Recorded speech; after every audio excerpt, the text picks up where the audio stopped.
Hey everybody, what's happening? It's Robert Phoenix here once again on Friday and 12 noon or thereabouts, since it happens to be 12:20 at this point in time here in Central Standard Time, Fredericksburg, Texas. We do the Friday FARcast, and the Friday FARcast is usually when I bring a guest on, or today it will be two guests, and we kind of goes deeply into a subject or a topic that is a little out there, right? It's a little far, but we've come a long ways together. So I think we're all prepared to go deeper and further on this journey. And today I got my good buddy Castaldo, who's going to be joining me, and we've been talking about doing this show for a while now, and it seems like a really, really good time to get into this. So welcome to the show. How's it going, Robert? Thank you for joining and spending this time with me today. I'm honored to be able to share time with everybody out there and yourself. Yeah, well, it's great to have you back on. I think this is maybe the third time I've had you on the show, and yeah, and every time you've been on, it's been really, really dynamic and really great interchange of an exchange of information. So I'm looking forward to see where we can go today. Yeah, me too.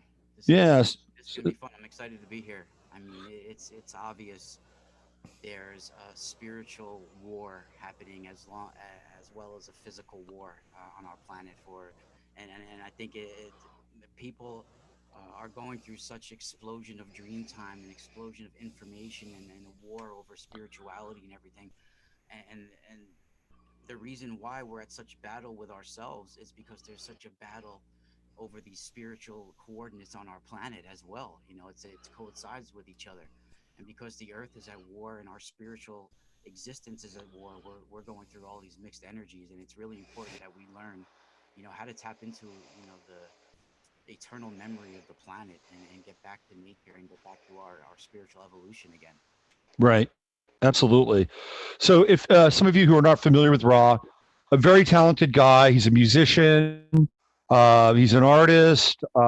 Truly a natural born mystic.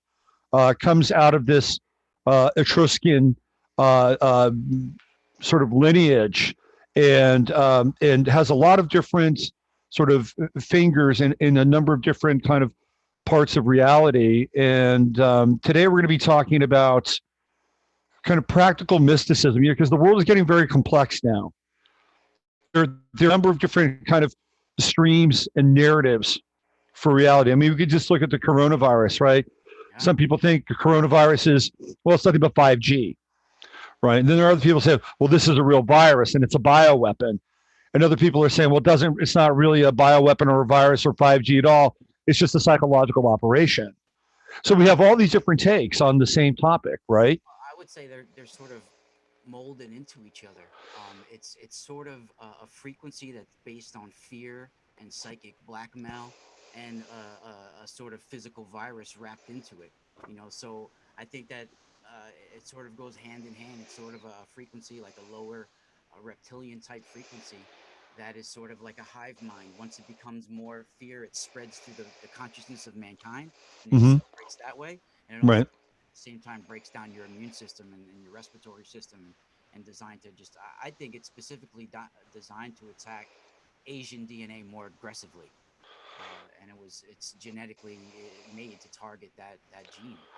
And in my opinion, uh, it would eliminate our debt to China, and it would sort of even the score, I would say, with how we're underneath their thumb through production and loans and everything that we're in debt to China. I think that would be one of the ways to get even with them. It was to drop something like that on them. Right. Right. It, And so now, and again, and I'm not saying that that's no, not no, untrue, right? I'm not. it's awfully funny that all of a sudden, uh, in 10 years back, people were talking about how China may get a cough, China may catch a cold. Right. They were talking about this, and it's a way to even the score. And then all of a sudden, you see like voodoo Obeya priest, Obeya voodoo that there's a priestess, not a priestess, a priest, a voodoo priest in Louisiana who spent $25,000 to buy a lock of Donald Trump's hair. Yeah.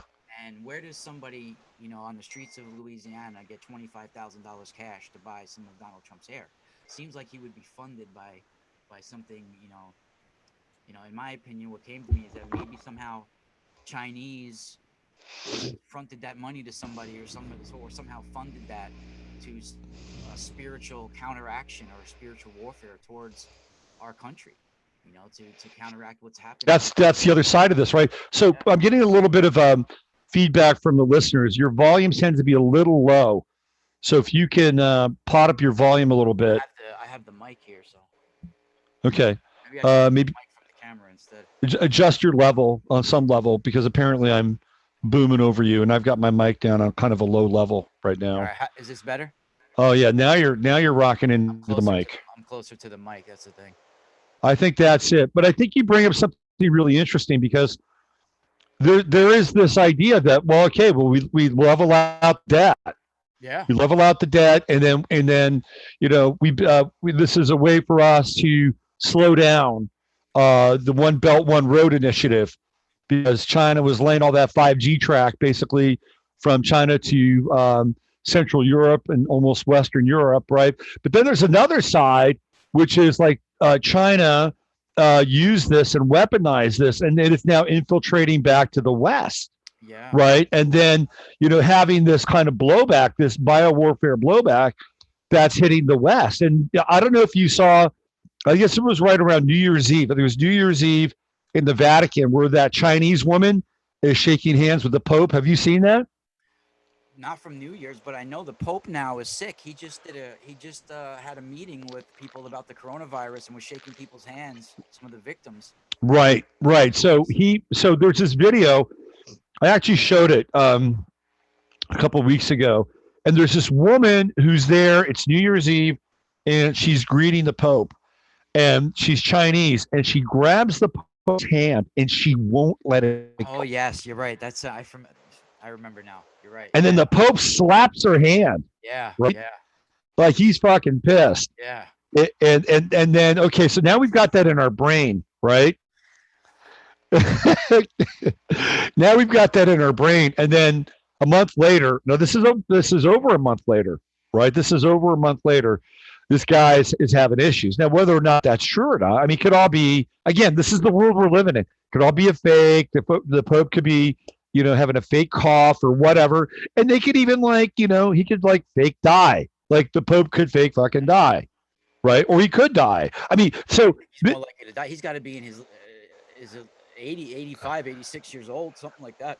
He's old. yeah, I looked at his chart, and he was one of the people that I targeted for leaving the planet this year. By the way, was the Pope. So I'm not in it to be right, but clearly there's something going on here. Not But something again, right about someone dying, but if it's in the chart, it's in the chart. I mean, right, exactly. I mean, but we're looking at all these different kind of like models and versions of reality all happening simultaneously. yeah. And it's interesting that voodoo aspect with someone buying Donald Trump's hair, because I don't know if you're aware of this, Robert, but it's not the first time a politician supposedly was taken out or cursed by voodoo. Back during JFK, we had the he was like a president slash dictator of Haiti, Papa Doc Duvalier. His name Yeah, was, and this guy, when JFK had cut off aid, not just to Cuba and stuff, there was a Haiti thing going on as well. He had cut off aid to Haiti, and at that time, this guy Francois Duvalier, who's like the Papa Doc, which means like the high priest, Papa Loy, or it's Baby Doc, right? They called him Baby Doc, right? yeah, Goes that or Papa Doc, yeah, something like that. Yeah, yeah. this is Obeya or Obia or Voodoo or Macumba. This is all high voodoo. And at that This time, is Santa Ria, man. Santa yeah, Ria shit right it's there. sort of like a Yeah. mixture between Catholic saints, Roman Catholicism, and Santeria. All it's like a mixture between the two. And at that time, Mr. Duvalier, Papa Doc Duvalier, he cursed the Kennedy clan, not just Kennedy, but the Kennedy clan. And Hmm. he admitted to it. And I think it might be the dark forces of the Obeya that kind of made all the right elements to click the right way for Kennedy to end up getting his brain spilled on his wife. Right. Yeah. Literally. And whoever killed him, the mob, or the government, or whoever, I think it might have been some dark forces behind it that just led for all the right things to click into place Mm-hmm. that to happen. I mean, because Mm-hmm. they use not just sacrificing goats. Mm-hmm. They'll use a boy or a young girl, a pure girl, for sacrifice in some of those rituals. As well. Absolutely. There's a movie that I have told people to watch because it's very instructive, and there's a lot of hidden in plain sight information in this movie. It's called The Devil's Advocate, and it's with Yeah, for sure. Al Pacino and Keanu Reeves, Al and Pacino. That's right. Al Pacino. and Yeah. Al Pacino plays the devil in this movie, Yeah. and there's a lot of really interesting things going on in that movie. He like Uh, owns the building, right? He's like the head of that building, and Keanu Reeves is working for him as a lawyer and stuff. Yeah. Yeah. Yeah. yeah, yeah. So there's three things about that movie that really stand out. Number one, the Keanu Reeves character, who goes by the name of Kevin, is an amalgam of Bill Clinton and Hillary Clinton because he's a lawyer. He comes from the South, and Bill Clinton comes from the South. And Hillary Clinton got a guy off who had molested a woman.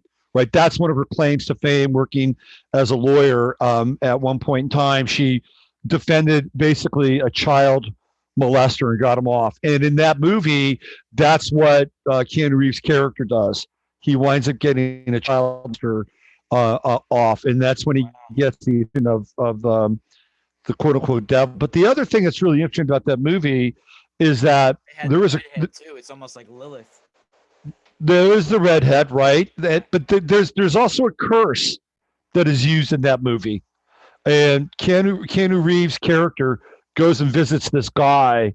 What's his name? Delroy Lindo, the actor, and he plays like a Santeria priest, and he does this thing with this chicken and these nails, and he's cursing this lawyer who Keanu Reeves has to go against in this case. So when he has to defend his position against Keanu Reeves, he can't talk. It's like he's got a bag of nails in his neck. So to your point, this is a movie that has a lot of really interesting pieces of information, and that's one of them. Yeah. Yeah. That's a good point to bring up. I mean, he even played in Constantine, where there was like a voodoo shop. And the guy. Oh, he's Reeves is a fascinating character Yeah. in terms of his kind of archetypal personification in these movies. Yeah. I mean, even if you watch like Bill and Ted's Bogus Journey, Yeah, and those like they bring down that like alien scientist that's like two twin little things called station. They're like little eight aliens. yeah. They can mold together to be like some big red-haired Nephilim type giant who's like an ultimate scientist that makes these like robotic good the good evil the good Bill and Ted artificial intelligence to battle the bad Evil and Ted. It's pretty crazy. You know. It's totally crazy, and we could probably do a whole show just on the movies of Keanu Reeves, Sure, for sure. and what he represents. So yeah, so the voodoo piece, and by the way, also, if you go back and look at even just after Donald Trump was elected, there was a very concerted kind of attempt on from the occult forces, witches that were always engaged in some level of high level cursing. Like Lana Del Rey talks about that stuff. Yeah. So this has been going on with Trump since he was elected. Yeah, and there's from different members in my family who witnessed things throughout time. Especially with the Clintons back in the day. Supposedly, from what I've heard, that Hillary Clinton and Yoko Ono used to attend like coven parties I've heard that.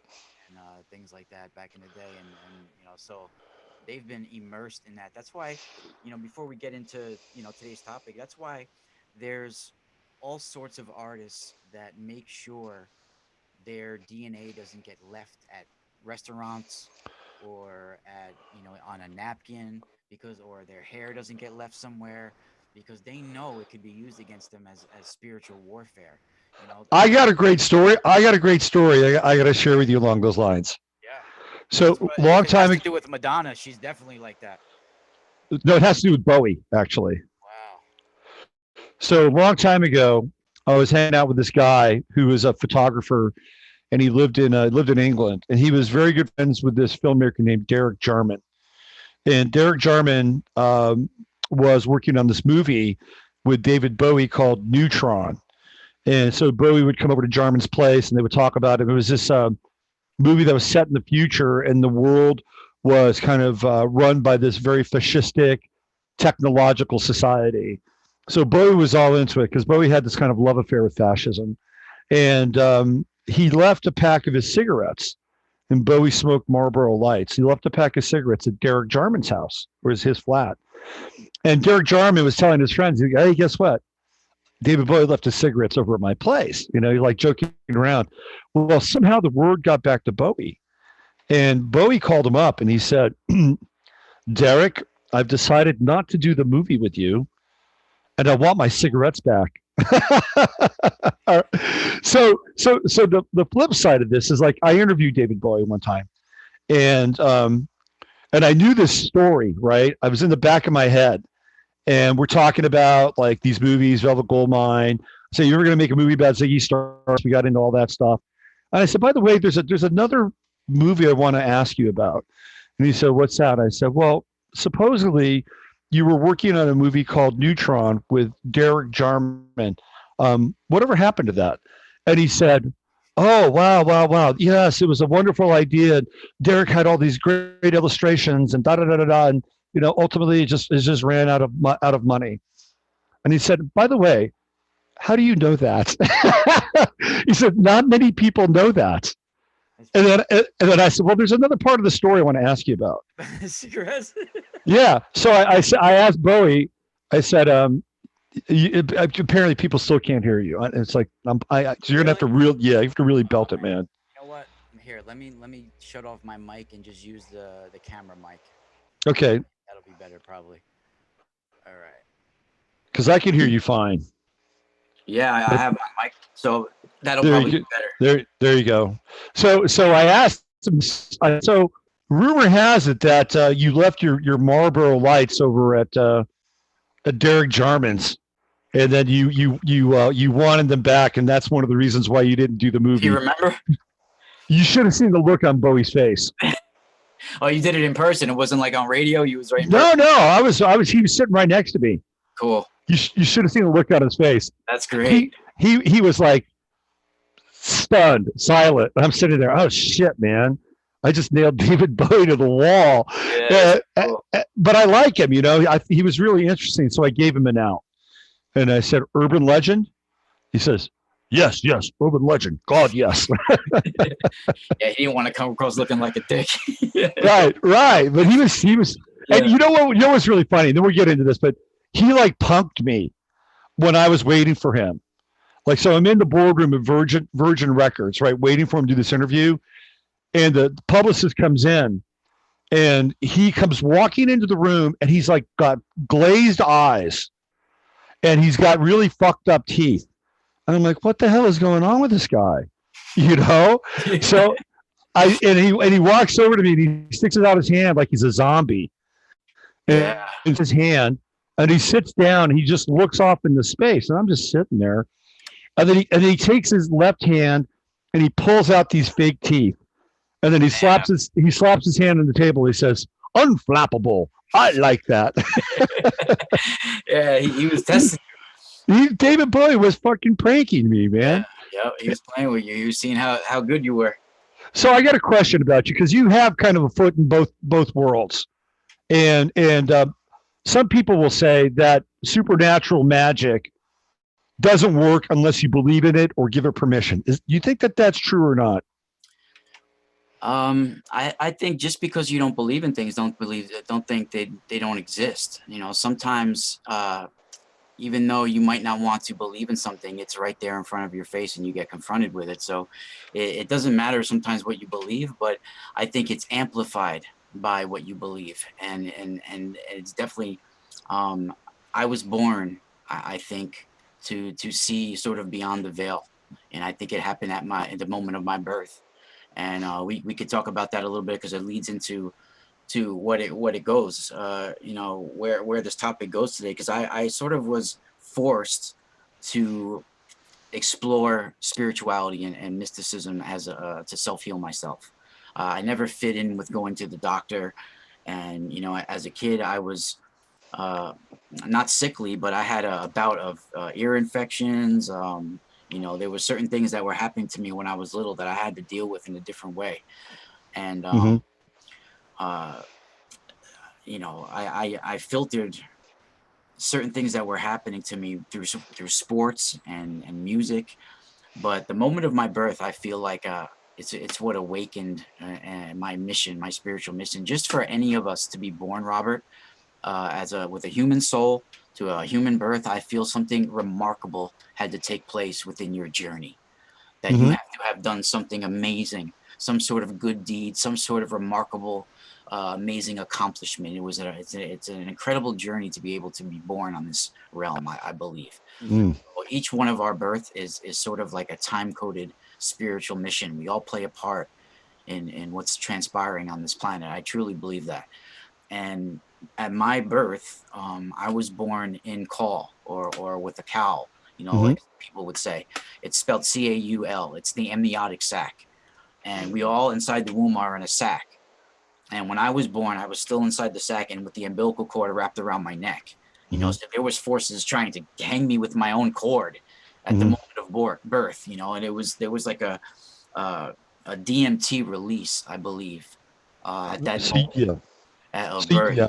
Yeah. And they look at the call, and we can get into this a little bit, as the seat of the outer soul.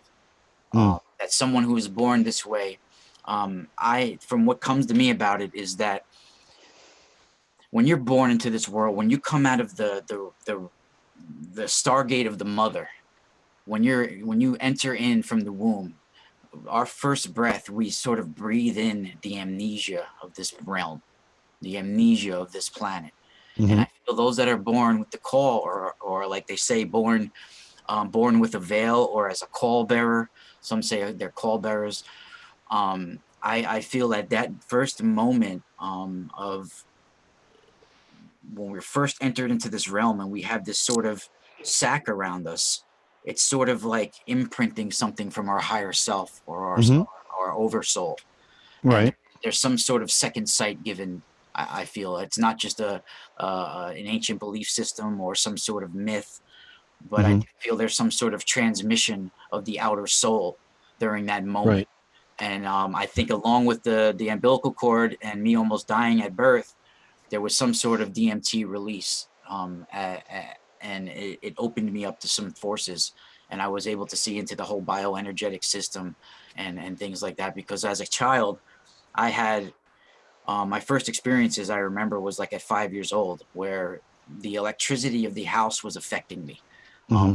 I would feel like a vibration within the electricity of the house, and then all of a sudden, imaginary friends would be talking to me, and things like that would transpire. And then when they would go away, somehow I would manifest an earache, like some sort of ear infection. It would hurt, and it would be like a ringing in there sometimes, and it Mm-hmm. would really hurt my ear. And then when it would come back, it would go away. And you know, at one time, it got to almost like they built their trust up for months, because I remember there was months and months where this was taking place. For a 3 or 4 month span, I was having a lot of ear infections, where the doctor even threatened I was going to have tubes in my ears. Mm-hmm. And I stopped telling my mom when my ears would hurt because I didn't want them to put tubes in my ears. So one day, I was like playing GI Joes or something like this, and I heard like a thumping, a buzzing within the walls, within the electricity of the house. I could feel it in the air, like electrical charge. And I was led to go behind the TV, and something appeared to me, like a black little. It's almost like a black vaporous humanoid sort of figure, like with Right. no appearance. But somehow it wasn't. I didn't run right away. It basically was asking me to pick up the wires and bite Mm-hmm. the wires behind the TV. And Mm-hmm. I ran to my mother and freaked out. My mother went nuts. And from that point on, I don't remember ever having those imaginary friends or that entity confront me. But there was something going on with the electromagnetic energy of the place, the electricity. And I do feel that when you are born with the call, you are sort of Mm-hmm. tracked and watched, because you're given a second sight. And from ancient times, um, from all different cultures, from the Far East to the Scythians to the Norse.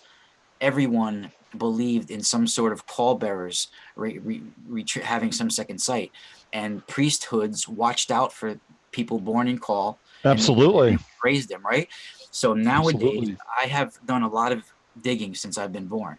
Yeah. Nowadays, there are doctors on the payroll that give covert programs the heads up to children that are born as call bearers or in the Hmm. call, and those babies are specifically watched. And the the, the doctor who gave birth to me, he was a military captain in the army for many many years. Then he went into a private practice in Mount Vernon, New York. Hmm. And my mom had two babies in the 60s, and then tried to have me in 1970 but couldn't. She tried for 8 9 years. Finally, I'm born in 1978. Hmm. um, but she couldn't get pregnant for all those years until she runs into this doctor.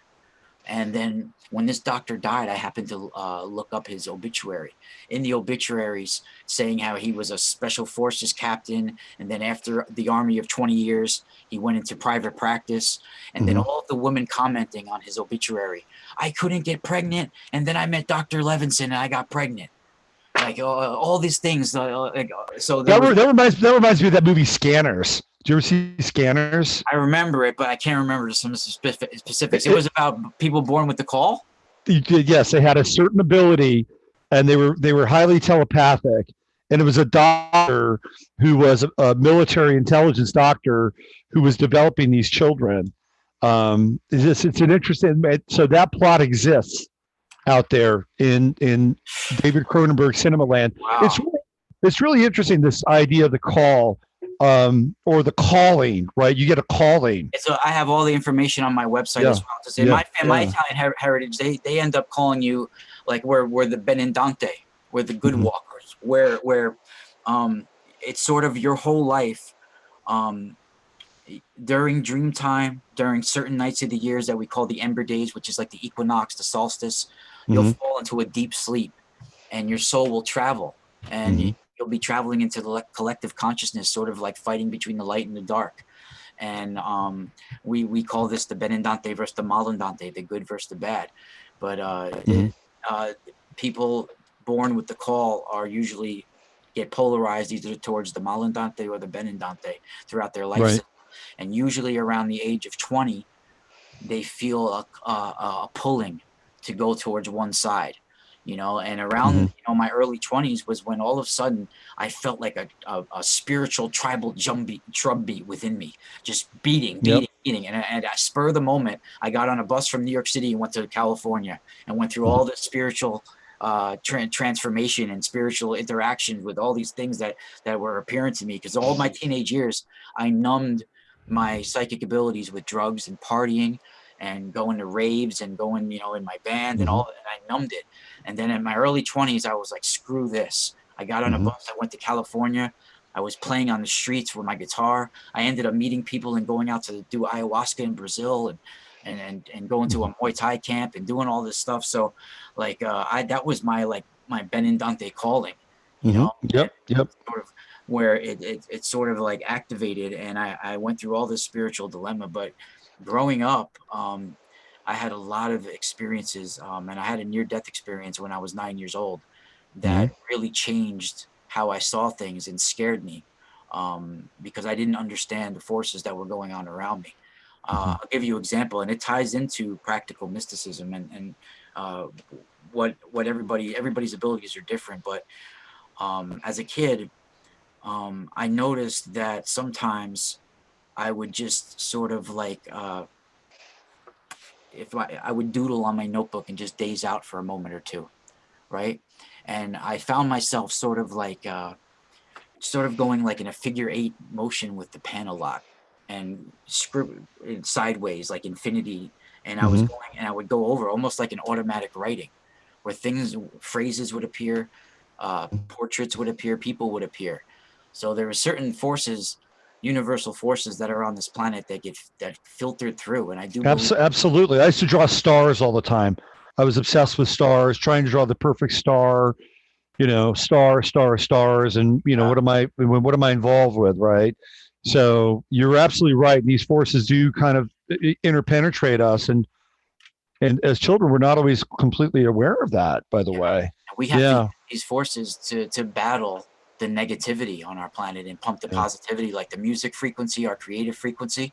We're going to yeah, open ourselves up to the spiritual realms, the unseen forces around us. They'll become aware of that raw energy coming out of us. hmm, And I do feel, I mean, we could do a whole show just on technological singularity and what's taking place on our planet, but I do feel it's all related to what's transpiring on our planet between the sun and the moon, and us being in this lower realm, that we've sort of a cosmic abortion happened, and we're now in a lower realm, a heavier realm. I think we're here to yep. balance duality, and we're Oh here yeah, to absolutely. balance Yeah. the light and the dark, the sun and the moon.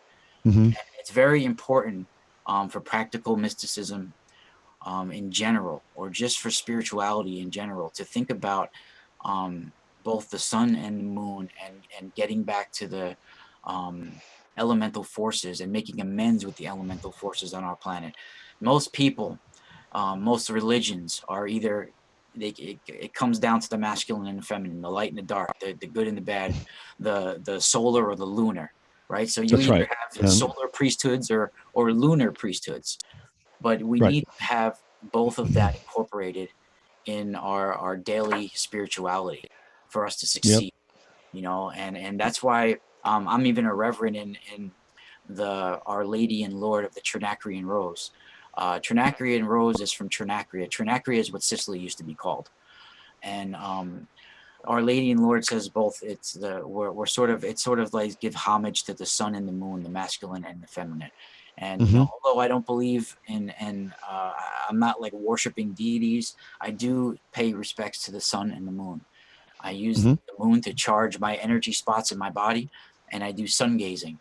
And I do feel that it's very important that we talk about, first of all, the sun and the moon, and how Hmm. it affects us, and what Yep. it is.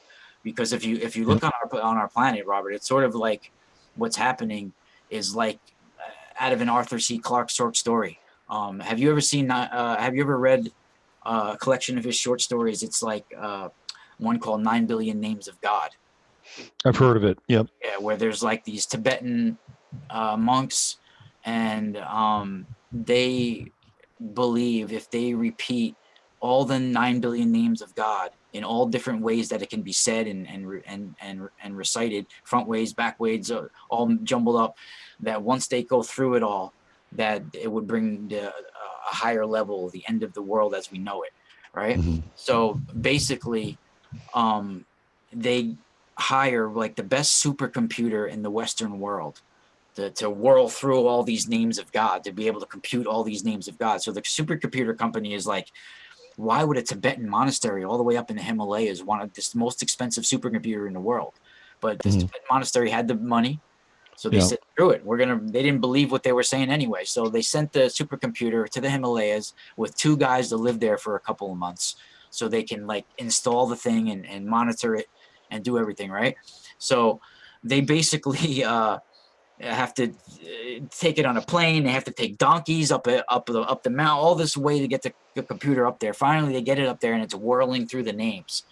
And they're sort of like mocking them privately, like these guys actually believe this is going to happen. So after a few months of it whirling through all the names, they're on their way home, and they look at their watch. They're like, it's just about the finish now with the supercomputer. It's about to finish whirling through all the names, because the Tibetan monks, they sort of computed it, and they said that if they would have done it themselves, it would have taken them like 15,000 years to Hmm. recite all Right. those names. So the supercomputer did it in a few months. Hmm. And right when it was coming down to the last name, the guys look up in the sky and all the stars are blinking out of existence. Hmm. So Hmm. it's sort of like Interesting. what's happening now. Spirituality and artificial intelligence is entwining and coming over us like a net, and Yep. taking over who we are. And if Yep. we come from a oneness, if we come from a Hmm. singularity of a universal divine oneness, a Hmm. source, we come from a good singularity that's spiritually evolving constantly. If Hmm. that was taken and replicated, and now we're living in this false matrix, Hmm. we're Yeah. living in this replicated reality. Yep. The moment we collectively realize this, we can instantly take ourselves back to that spiritual evolution and that singularity that we're supposed to be on before we Yep. reach the omega point, or whatever you would like to call it. And I truly believe that once we have a transmitting web of power, and Mm-hmm. the sun and the moon are interesting, but the moon is one of the most focal points of power on our planet. It's what separates the waters above from the waters below. Right. It's connected to the portals of the water, and the moon sort of like condenses all the energy and filters it through, and the sun is a transmitter that concentrates the energy and amplifies it. And it is and those two, it's very crucial that we understand that needs to be balanced between our life and our spirituality, the Mm-hmm. sun and the moon. Mm-hmm. And there's a reason why we even have dreams now, and it's because we've been disconnected from our spirituality. If you read into Herodotus, and even like the Secret Doctrine of Madame Blavatsky, you start to come across the tales of the Atlanteans and the Atlantes, and how they were from West Africa, and they didn't have their sleep interrupted by dreams. Mm-hmm. Now, and they also daily cursed the sun because of the way it degenerated them and scorched that area of the planet, and scorched them. So this is how we had the power of calling down the powers of the moon, and people turned into either to lunar priest or solar priest, and it was sort of separated. It's up to us to bring back that duality and sort of balance it all, so we can go to a spiritual oneness again. And Yeah. the only way we can fight a coronavirus is through certain music frequencies and certain frequencies to just sort of like overcome it. It's a way to battle it through music is one of the ways. Mm-hmm. Yeah. It's interesting. The Babylonian name for the moon is Sin, Yeah, right? yeah. Yeah. And that's a whole Also other. why Mount Sinai is the mountain of sin. Yeah. Yeah, Yeah. Interesting stuff. Real quick before we jump into the practical application of this, I have an interesting little anecdote about your visit behind the TV, where that entity told you to bite the cord, yeah. right? So when I was 3 years old, I bit that cord. It wasn't the TV, but it was a cord that was from a lamp that was plugged in, and it was frayed. The cord was frayed, and I actually bit into that part of the cord and was plugged in, You're lucky it and didn't scar you and leave you all messed up with a lisp and everything. I have a scar on my lip right here, Wow. Yeah, this right kid. there from that. I had forgot about it for a few years because it happened when I was like in kindergarten. I remember going to school and having to go into the nurse and having her send me home to my mom so I can go home and get my ear to feel better so I could talk to these imaginary friends. But I met a kid in middle school, this kid Jason Rothman, and he had a big scar coming out of his lip, and he had a lisp. And I asked him one day, finally, he was on my bus every morning, and I asked him one day, finally, like, yo, what happened to your mouth? Were you born that way? Like, what is that? He's like, no, when I was like 5, 6 years old, I bit the electrical cords in my house, and everything Yep. started coming back to me. And I was like, oh my God, I was like flooded with the memories. And I do feel it's sort of, maybe it's people that are in tune with the psychic energy around us, more towards the psychic energy, and they pick up on the unseen forces around us. But maybe it could be a number of things. I mean, it could be, you can't put a label on it. It could be elemental forces like what people would call the Fae, or it could be some artificial intelligence from the future. Right. Who knows? Right. You can't say for sure, but it is a creepy story. And I interviewed, before I had my show on the Truth Frequency Radio Network, I did a radio show on a network called Para X Radio. It was like a paranormal station. And I had interviewed this lady, Amy, who has a show on the History Channel. What the hell is the name of the show? I forget, Dark Files or Dead Files or something like that, where she does like a psychic investigation of haunted houses, and then like an NYPD police officer who investigates the history of the land. She has a Mm-hmm. very similar story to mine. And when I interviewed her about 4 or 5 years ago, man, it's really creepy because we talked about it, and she had a very similar story to some force trying to get her to bite wires. And it's pretty Interesting. crazy, yeah. I had no idea that that kind of dilemma was much more common or popular. But I did, and it was actually an open frayed wire. And so interesting stuff. Very interesting stuff. Let me ask you a question. Do you believe everybody has a soul? I believe every human, everybody that's has the divine spark has a soul, but I do feel there are certain entities on this planet that may have grown up just like you and me, uh, and they are sort of like what some people would call like an NPC. Mm-hmm. Yep. Yep. Sort of uh, the best way I can describe it is they had to learn how to mimic love and hate. Uh, Mm-hmm. they had to watch people and learn how to, you know, mimic love and mimic Right. affection. And I do feel that that is a part of what's transpiring on our planet. They're here to bring in sort of this end time frequency that's happening. You know, that people Mm-hmm. are manifesting. And when I talk about certain things that have to do with plagues, because I've been given visions over my whole life through certain experiences I've had, uh, certain things that have come to me. I do readings for people, Robert, and you know, I've had certain spiritual experiences where I've been shown visions of things, and Mm-hmm. there's all sorts of plagues and things that are transpiring on our planet that are happening. Not because it's the apocalypse, it's because we bring it on. Mm-hmm. Mankind brings it on ourselves. It's a cycle that seems to happen And it when, seems to be about a 100-year cycle with these plagues, by the way. yeah, And the last one was the Spanish flu, and there was another one before that, and you can go all the way back to the variations of these bubonic plagues, and it's almost as if the Earth has this kind of cleansing program, and it may be these various manifestations of these dark forces. Like if you go back during the first plague, where it's clearly the ruling class, the royalty, the elites knew what was coming. Like they knew what was coming.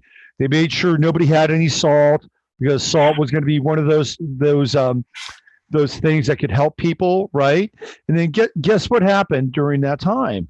A lot of people died, and who was around? It was the elite. And what did they do? They took over their land. They took over a lot of the stuff that was being dispossessed because people were dropping like flies. And now this seems to be something that perhaps the elite are dialed into from these 100-year cyclical periods, right? yeah, for sure. And if you go back to the Spanish plague or the Spanish flu, we could call, I mean, 20 million people theoretically died worldwide with this thing. And that's right after they institute the Federal Reserve, they institute taxation. I think That all one happened. third of the plague with the Black Death took out Europe. I think it was most, you know, at least a third of Europe died from the Black Death. And it wasn't the royalty. I can tell you that right now. They were either like if you read Boccaccio and the Tales of the Decameron, it's about a group of royalty. Like they've left the city. They're living in the woods. They're sitting out the plague, and they're telling all these stories. And Boccaccio was a great storyteller. They bugged out. I mean, that's what they did. And so whether it was through their presence of mind, their ability to know what was happening cyclically with these things, they found their place.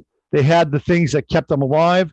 And when the plebes or the proletariat passed away, it was like a golden buffet, golden corral. It They were seems just to be some sort of like a reptilian frequency plague too, and if you look into even like the myth of the Naga and Hindus, you know, even Buddhists, even all sorts of Far Eastern religions and belief systems, they talk about how the Naga, when they're upset, they bring plague, they bring volcanic eruptions, they bring, you know, plague through the air.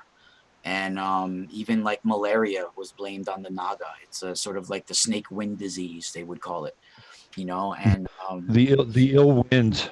yeah, Yeah. yeah. Yeah. So I truly feel it is some sort of reptilian hive mind frequency. And when that sort of frequency is sort of manifesting through fear too, and psychic blackmail, and it could take over the population like a blanket. And Absolutely. I do feel that's how even what we would call vril energy, or even orgone energy, or free energy that we have on our planet, it sort of transmits to our pineal glands, and it transmits a frequency that brings everybody who's receiving a transmission and energy off of that, either what they call it, like a nocturnal sun. So anything that's transmitting energy to will be on the same frequency. So if they're broadcasting a sort of a frequency that would be like a virus, and then it's sort of like a web of power that transmits to everybody's consciousness. Eventually, it will Right. sweep over the population like a friggin' a blanket, and it's almost like flying reptiles taking over everybody. Right. And now we got 5G, which is this carrier wave that these frequencies can be amplified in ways that, part of it. Yeah. 5G, the Atlantean death switch, right? 5G. Yep. I'm going to bring Glenn Streeter on at the bottom of the hour, so we should probably jump into some of the stuff that people can really use, on their day-to-day walk through life. So what do you got for us? So I even have some things here with me too. So and just for those that you can't have, there's no crash course in shamanism. There's no crash course in spirituality. But nowadays, and I do feel that's where dreams come from. I do think because nowadays we're so cut off from our psychic higher self and spirituality, that it's screaming out to us in dreams. It's calling out to us in dream time. And we're getting little blurred psychic messages in our dreams. The Hindus, Kriya Yoga, they believe in the Atman consciousness. The Atman is never interrupted by dreams as well, just like the Atlanteans. They have pure sleep. There's no interruption of dreams. And I do feel that be able to have pure sleep and to reach a certain level of consciousness, you need a few things. You need to learn how to silence your mind. You need to learn how to be able to meditate and be able to charge yourself and be able to ground yourself. And definitely right off the jump, for those that don't know how to ground themselves, especially what's going on with all the astral debris you pick up in your dream time, with the energy that you pick up from other people, constantly, just a basic grounding every day would be great. If you go outside with your legs folded in front of you, imagine all the bad in your body is just balling up, and you're gonna imagine your arms are just like hollow tubes, and you put your palms face down on the ground, and imagine all the bad is flowing out of those tubes, and you're pushing it deep down into the ground, breathing deeply. Throw it all into the earth, push it all deep down into the earth and get rid of it. Ground yourself like that is great. And once you ground yourself, you can sweep your aura with things like your hand, like sweeping it and sort of shaking it off like you got water on all over your hands, shaking off, sweeping your aura. And I also have certain crystals and my golden frequency healer clusters that I treat them with orgone powered devices and a frequency generator for like 432 hertz. And you even put them besides the bath with candles. It sort of has a healing frequency that comes over you. And you can use certain crystals to sweep your aura as well. Like I have, and anybody today, if they mention Robert's name, I have a shaman's course. It's 2 classes that I have. It's like 3 hours. I have it on my website, and it's like $98. Anybody that wants to get it today from your show, I'll give it to them for $49. Wow. How about that? And I also have crystal packages where I'll give you a golden healer cluster, a Lemurian wand, and a tensor tool for $50 if today for you guys. So wow. I'll show you some interesting. First of all, the membership has its privileges here, by the way. First of all, the Nubian pyramid that I use is from Masaki Miyagawa at akaida.com. It's just hooked up to a power device and a frequency generator. Also, once you cleanse your aura, once you can ground yourself, it's always good to be able to not just silence your mind, but to be able to do what we would call like the odic breath or odic force. Your whole, what we would call the whole heart. Your heart is connected to your larynx, your respiratory system, and your lungs. So if you can charge the blood that's pumping to your heart with a healing vibration, think about like all of the times you've healed yourself in your life, that your ancestors may have healed, all the possible positivity that you could think of. Sort of imagine the very molecules, the very plasma or whatever you would call it inside of that's running inside your blood. Imagine all those little particles of you getting charged with that energy, that healing energy. And then you breathe that blood into your lungs. You transport it into your lungs, and then you breathe it out onto the object. And that would charge the object with what we would call the odic breath or the odic force.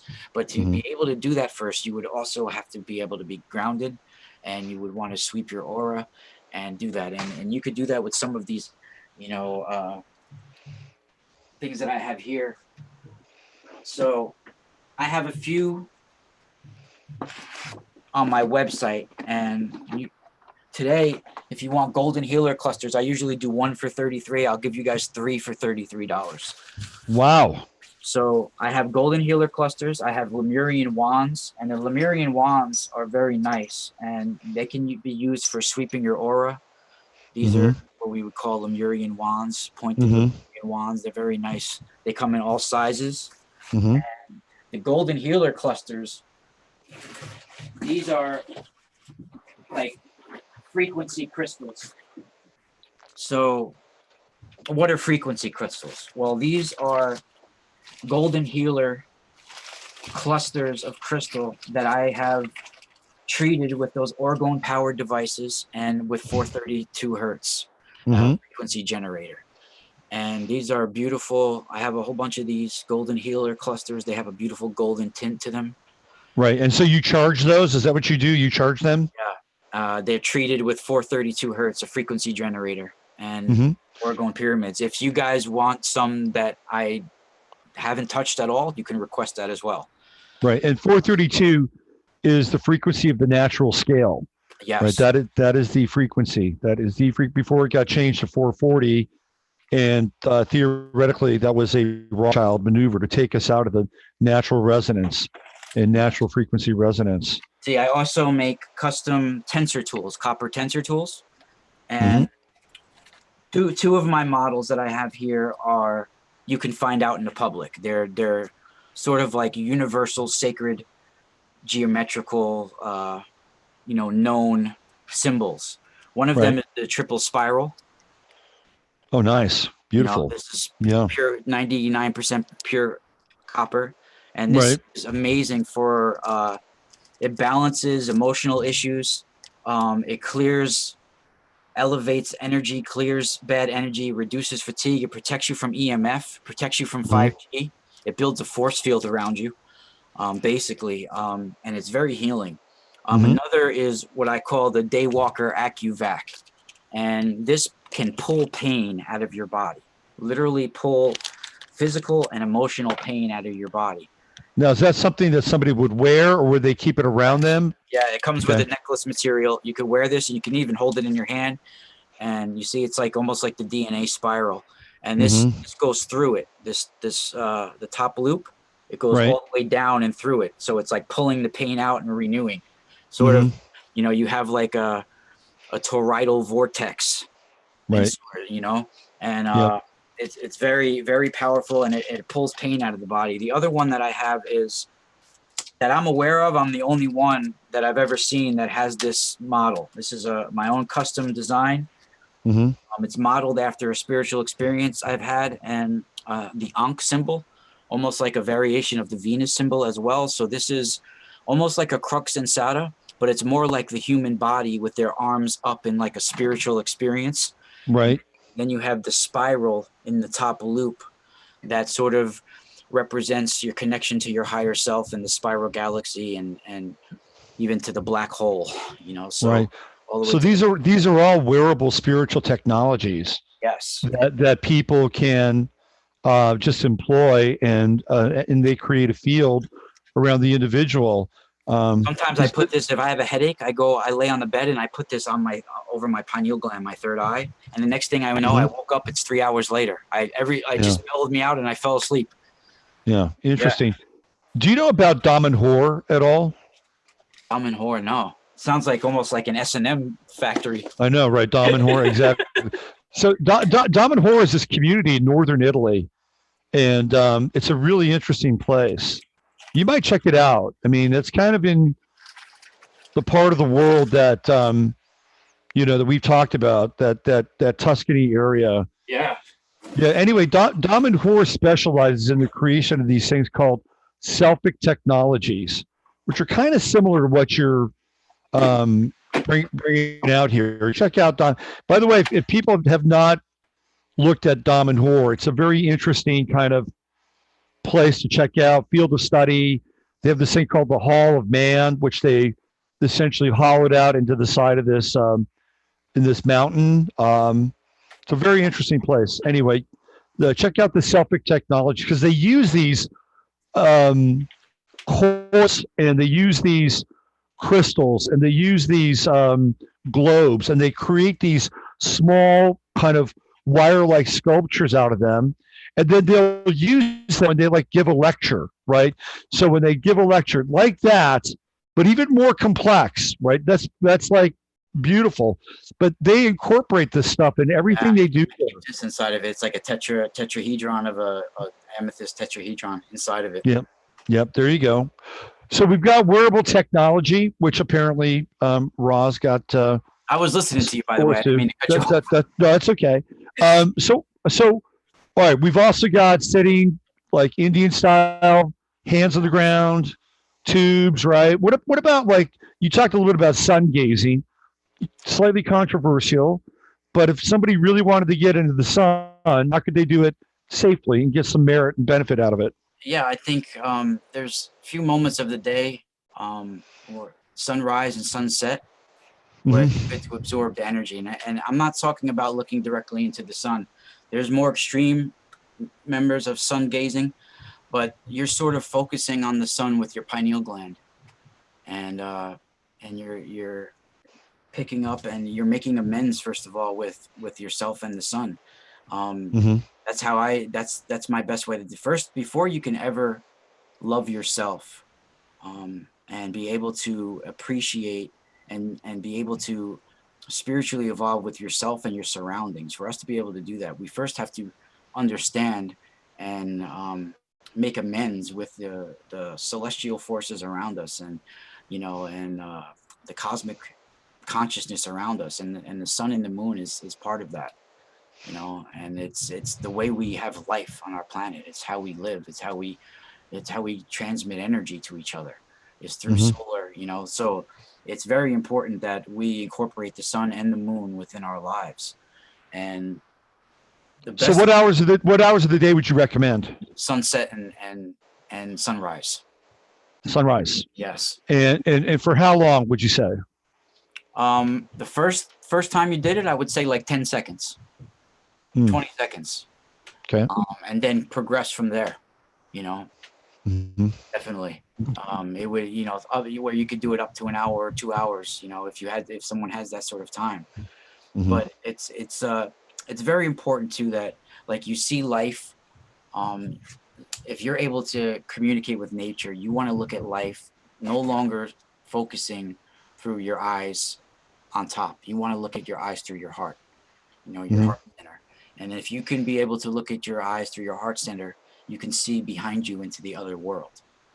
And that's truly, and this from your heart center too, is where you have, we don't just have our regular arms, we have energy arms, and that's how you sort of climb that cosmic tree to our higher dimensional existence and our higher self. It's almost like you're climbing up your spinal cord, it's climbing up with your energy arms. That's why you see certain martial arts like Bruce Lee, or even with in Hindu, you'll see all the numerous arms. those spiraling arms, the energy arms coming out from their heart center. And it's sort of like doing that Shiva spiraling dance, The Shiva, yeah. yeah, Right. yeah. It's like it's your cosmic arms, it's your energy arms, where you can climb up to a higher dimensional existence. And when you start to look through your heart center, and you're able to silence yourself, that's a good way to be able to, see the world through another way, through your heart, and through your heart center. And that's the way to open yourself up to spiritual forces and spiritual, the unseen forces around us is through our heart center. Interesting. That whole climbing the tree gives another kind of like a view and description of Jack and the Beanstalk, right? Yeah. Yeah. And climbing that tree to heaven, where he confronts the giant, right? Very interesting retelling. I want to spend some more time with that. You can smell his that DNA, tale. right? Yeah, that's a really interesting story, Jack and the Beanstalk, when you break it down. All right, what about the moon? How do we interact with the moon that's going to kind of feed a spiritual level? Well, the moon is like I said, it's for me, it's not just it's a way station between realms. It's what separates the sky from above to the sky from below, the waters. And it's how we receive and get and filter universal energies. Those universal energies are filtered in through the moon. The sun is what transmits it. So I do feel the moon is very crucial, that we use the moon energy to charge certain spots on our body. And we realize what's transpiring. The moon is what regulates the liquids on our planet and regulates the liquids in our bodies, Right. And so if we're living in some sort of reality where it's just a replicated existence, that's a whole nother topic to go down to, like what's actually transpiring with the moon now. What is it originally? If it was originally doing something, and now we're in a false matrix of that, a whole nother rabbit hole to go down. But yeah, I do feel that the moon, some say the moon is even plasmic, but I do feel it's what separates the waters above and the waters below. It's sort of like a way station between realms. It's how. Yeah, totally. Yeah. So the theory was that back in the day, the sun is a portal, right? People as souls would come through the sun, right? And then they would hit the astral doorway. Yeah, and then they would hit the moon, and then the moon would be sort of the way station between the sun and the earth, and then there would be this pathway to incarnation through the moon, right?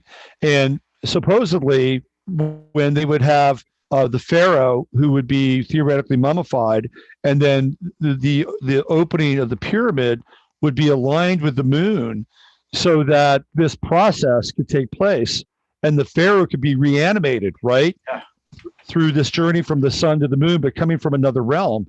So the moon plays a really interesting role in this kind of transmigrational process as well.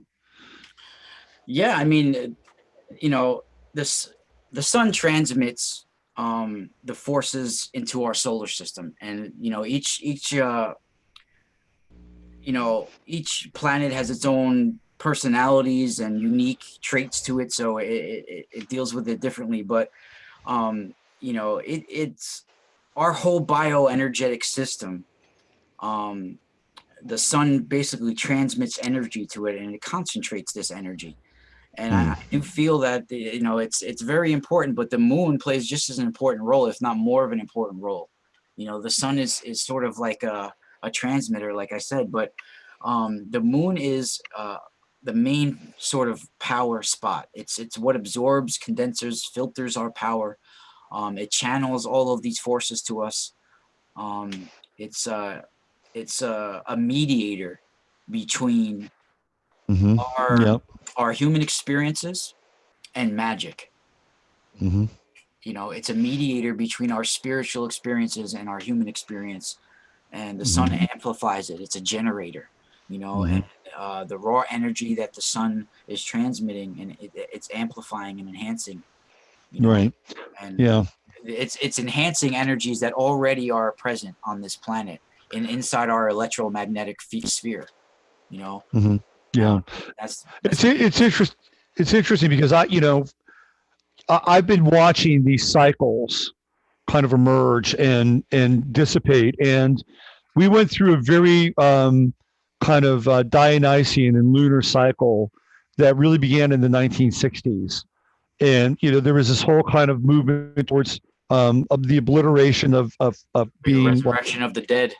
conscious, like let's get obliterated, let's live in this kind of Dionysian cult. Jim Morrison, the initiator of the Dionysian cult, and it feels to me that has kind of ended, right? We are no longer in this kind of Dionysian wave, and that we are much more in tune with an Apollonian wave right now. And I think what can get confusing for people is that if we are in the Apollonian wave, which I believe we are, that we cannot necessarily cut out all the lunar or feminine or to some degree Dionysic qualities. I think those are kind of important, but I do feel like, at least what I'm seeing or how I'm seeing things, that they're tertiary now and secondary in some ways to this solar development, which is much more clear and conscious and self-directed and aware, right? I think a lot of what we're seeing in terms of the left versus the right, right? The left versus the right. Bernie Sanders and socialism versus, say, Donald Trump and so-called free market capitalism. To me, that's a classic Dionysian Apollonian struggle. And what we're seeing on the Bernie side of things, and I love Regina Meredith. She's a great friend. And last week I had her on the show, and she was like, well, let's just vote for this and trust. And that our higher consciousness will, to me, that's a very kind of lunar response to something, right? Just like we're just going to, go with it, right? And I don't feel like this is a time where we can just go with it. I feel like we have to be self-directed. We have to have a mission. We have to have a purpose. We're standing on the front lines for our survival as a species. I truly believe that. And I think it's even more than that. I think it's the fucking universe. Okay, that's what I think. Yeah. I think the fates and the balance of the universe are happening right here. I believe because of this level of density. All right, we're gonna bring Glenn on in a few minutes. You got anything else that off the top of your head that people can do? Like I said, the musical healing, writing down your dreams, writing down your goals, short-term goals, that's very good. The grounding, using humor, humor. Oh yeah, humor's good. Humor, being able to laugh at yourself and your reflection and everything else, and being able to heal yourself through your creativity and your humor. It's very important that we use humor. And the musical healing is very important too. Music frequency is very important. This is how we tune in. Even in Indian, in Vedic terms, like in Hindu music, they have the 72 scales. And it's interesting to do that too, that 72 comes up because it's almost like the 72 names of God. They have this. So you can tap into the 72 harmonic scales, or you can tap into the negative side of the 72 Nephilim friggin' disembodied spirits, Goetia. So there's those codes can be used just like in gematria. I mean, if you look at 358, it could mean Messiah or it could mean Nakash, serpent. So there's two sides to everything. So people need to understand that, and I think people really need to just learn how to silence their minds and use humor and use music and creativity. And all of these tools that we showed you is just little help to keep yourself away from some of these harmful unseen forces that are attacking us and attacking and hurting not just our physical health, but our mental stability as well. The only way we're going to battle it is if we come together with some sort of alternative way. Taking a medication is only going to corrupt our bioenergetic system even more. Right. So you guys can contact me at themysticalspiral.com or patreon.com/themysticalspiral. That's the best places to find me. And thank you, Robert, for making me join today. Rod, it's always a blessing, man, to have you on the show. Thank you for being here. Yeah, would love to join any other time, and you got to come back on my show whenever you're available. Yeah, absolutely. You know, Thank when you you so say much. something, I start to think about, oh, I got to chime in on this, right? So you were talking about microtonal scales and Indian music and music from Yeah, kind of the sub Indian continent. yeah, You know, and particularly if people have not experienced gamelan music with the gamelan scale and the microtonal scale, it is incredible. It's an incredible form of music, and so they're using hammers, mallets. I think they're called Uh, ragas. Ragas. uh, The well, ragas. the raga is a form of Indian music, but the gamelan or the sekarajaya is a fantastic form of music, Yeah, and they use balafons. It is incredible stuff. cool. So if you really want to get uplifted and really want to experience the complexity of the scale, check out gamelan music. That's awesome. Um, I like it. yeah, I have a lot of, and we could talk about it on another show, but I have a lot of experiences with Indian symbolism and culture and dreams. So I'm very yeah, connected to Indian culture and Indian sacred spots. Because just like the spiritual coordinates that we have on our planet, there's, hmm, you know, the macrocosm to that, the bigger version on our planet. Every spiritual coordinate on our planet, we have the same spiritual coordinate associated with that inside of our body. You know, it's the same thing, just like certain spots like our pineal gland could be seen as like the foundation stone of underneath the dome of the rock, you know, hmm, where Jacob's ladder came down. That's what I mean. You know, so right. eventually once we all realize what's transpiring with a future artificial intelligence taking over us, we can have sort of like a global DMT awakening and bring ourselves to a higher dimensional existence. And that's what Hmm. we really need to focus on. Yeah, and step into our spiritual sovereignty, which is long overdue on this planet. So, Thank you all right, again, Raw. Robert. Yeah, my It's been pleasure. awesome, brother. Yeah, man. Have a great day. Have You a great too. weekend. And you can find him at Mystic Spiral. And MysticalSpiral.com. And if you just Mystic mention Spiral. Robert Phoenix's name, and we'll give you an amazing deal. There you go. Thank you. Membership has its privileges. Take good care, Spiral Raw. out. There you go. All right. Raw Castaldo, thumbs up, right? Let's check in with you guys in Chatlandia. Let's see what's going on. Raw looks tough. I don't know karate. I know crazy. Yeah, Raw's a Muay Thai guy. He's got some Muay Thai background going on there. Let's see. They have a set at TWU Denton Music Department. Gamelan. Gamelan's amazing music. Lou Harrison. Lou Harrison is the father of uh, minimalism. One of the fathers of minimalism, where the microtonal scale has been employed. And I know the Crimmies know about Kenneth Newby and his fantastic record called Ecology of Souls, which comes out of Terence McKenna.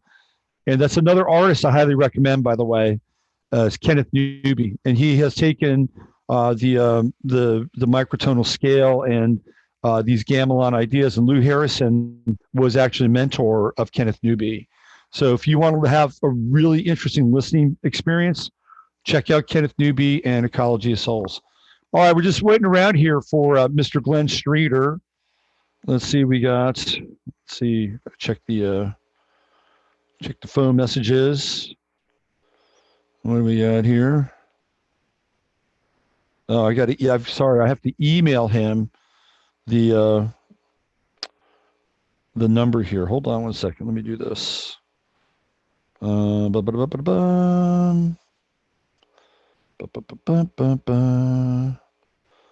do this. And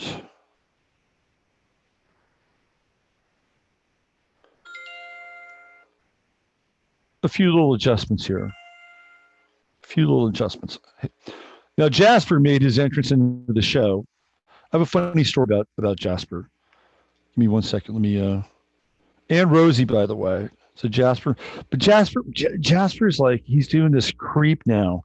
He just keeps pushing this computer back further and further. All right. Let me do a little Glenn thing here. Hold on.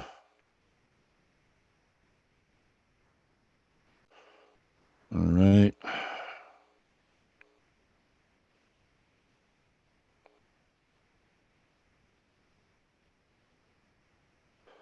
That should do it. We should have Glenn Streeter on in a moment or two. So last night I went to bed and fell asleep. And normally both the cats are nudging me towards the kitchen in the morning. Rosie of the two is, how shall we say, a little more urgent. But they weren't there. They weren't on my bed this morning. So I'm looking around the apartment like, where the fuck are these cats? And it's like, okay, sometimes they get trapped in my utility closet on my deck, and I open it to get something, and I'll close it. It's not like the utility closet is open. And sure enough, I go out there and I open the door, and there they are, kind of huddled together at the bottom on this like blue tarp. They'd spent the night in the utility closet. I don't know how they got in there. And how both got in there so quickly. The mystery of cats blows my mind. Absolutely blows my mind. And I know that a lot of you have. We should just do a whole show about cat stories. Let's see what else we have here. Jasper for president. Hey, what's going on, Cheeky? When you have Masaki's pyramid, it can be done that way better than using intention. Gamelon is beautiful. It sounds like nature spirits. Gamelon is like awesome. Currency crash in the works now. It seems like it could go the way of the so-called winners of politics.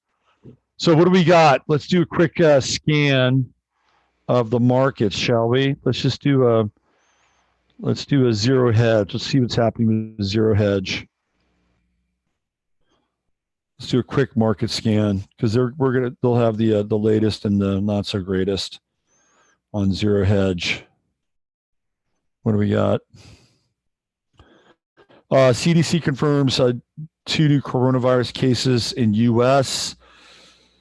Google says employee tested positive after visiting Zurich updates.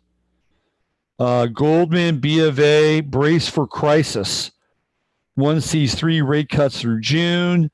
The other expects 2 rate cuts next month. And then we have the bad news, the good news, and what to do. Let's see if we can bring this up on the screen. Let's see.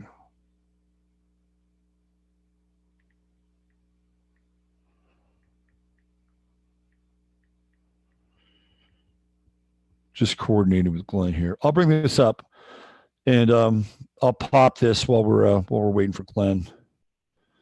Seems like it's pretty worthwhile. Here we go. This is today. So we have key takeaways: market cap loss, 6 trillion global stocks, 4 trillion U.S. stocks in just 6 trading days. So the U.S. has lost 4 trillion in U.S. stocks in just 6 trading days. Credit ghost in the machine remains biggest market risk. We say March will be policy panic month, risk to rally. The bad news, credit event risk of credit events surging, extreme bond ETF volumes, ominous breakdown in levered loan, the ETF BKLN chart, CDS widening, exogenous shocks often expose bad leverage, the Kobe earthquake. Barings Asia crisis, liquidation of 1 trillion, annualized bond inflows exposing systemic ghost in the machine. Right. So basically what that means is that we're seeing how the markets are being manipulated by algorithms in artificial intelligence. These are the modern and the current versions of the ghost in the machine, the Deus ex machina, that are influencing and have been influencing the markets for quite a while. Macro, risk of global recession rising. B of A economists cut 2020 global growth to 2.8%. lowest since 2009. B of A Global 2020 EPS model forecast minus 3.5. This is the consensus model inputs, global PMLs, Asian exports deteriorating. Of course, we know that would really happen. Peak globalization, COVID-19, reminder that U.S.-China tension bifurcated global supply chains, competing technology standards, all negative for corporate profits in 2020s. Not 2020, 2020s. Politics, oddschecker.com shows probability of Sanders victory in November 20 election up 26% from 3% October 19. U.S. political risk hitting U.S. dollars helps explain surprise YTD outperformance of China stocks. So we look at the good news. Big top, we had it coming. SPX highs, gigantic bond inflows, record low IG default risk, Microsoft, Apple, Google, Amazon, all 1 trillion and toppy corporate behavior, new lows in bond yields, popped a rational bubble. We thought it would be Q2, showtime for markets, big secular monthly floors for stocks, SPX 3000, MYA 12,000, MXWD 500, must hold to prevent big top end of bull market narrative. So the good news, market stop panicking when policymakers start panicking. March equals policy panic month. Policymakers behind curve. We have 3 to 4 weeks to prevent small businesses cutting employment, U.S. and EU. Fed cuts 25 to 50 BPS plus China, Europe fiscal stimulus plus semblance of global policy coordination equals calm animal spirits plus risk rally, yield curve steeper this week, and fears of policy impotence, ironically, will boost easing impact. So the bigger picture, YCC plus MMT is modern monetary theory, right? And then we have crash, recession worries, accelerates Fed shift to yield curve control. That's the yield curve control to MMT, modern monetary theory, heavily hinted last Friday by Fed Governor Brainerd, and fixed low rates also accelerates shift from quantitative easing to modern monetary theory to finance fiscal spending frenzy in coming quarters will mark crucial low in inflation expectations. I got to bring Robert Bonomo on to talk about MMT. He's doing a movie on it, so he's got the insight on MMT, which is really the economic model behind Bernie Sanders. All right, let's see if we have Glenn. Glenn in here. There we go. Let's see. No, that's just me so far. Hold on. What do we got?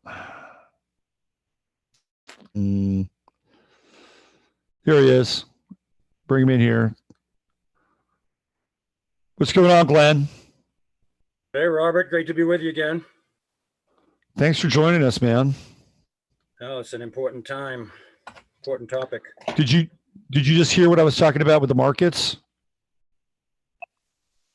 Did you catch that? No, Zoom rebooted for some reason. Go ahead again. Okay. No, I just read a series of headlines and bullet points from Zero Hedge.